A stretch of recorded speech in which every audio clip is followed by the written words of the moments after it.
روزی از روزها در نفتکده فینیتو حاجی نفتی کدخدا بران شد تا کارگران پیمانکاری را به قراردادی و بعد به رسمی تبدیل کند.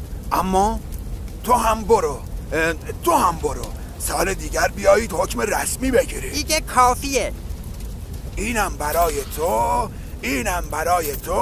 اینم مال تو، حالشو ببرید. شما دیگه کارگر حجمی شدید، فردا بیایید حکمتون رو بگیرید. یعنی چه؟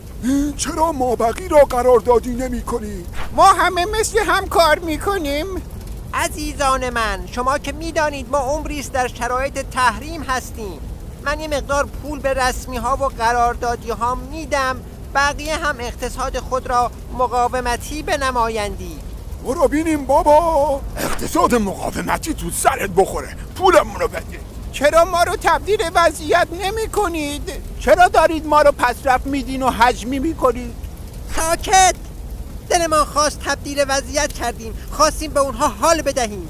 امنیت فینیتو را تهدید میکنندی؟ شما کارگر شرکت نفتید یا عامل بیگانه؟ نخواستیم بابا. مگه اونها آزمونی دادن که قراردادی شدن؟ چرا ما نمیشیم؟ حقمونو باید به زور بگیریم. از این کدخدا آقا چیزی به ما نمیماسد. باید مانند گاریداران اعتصاب کنیم تا بفهمه با کی طرفه. اعتصاب!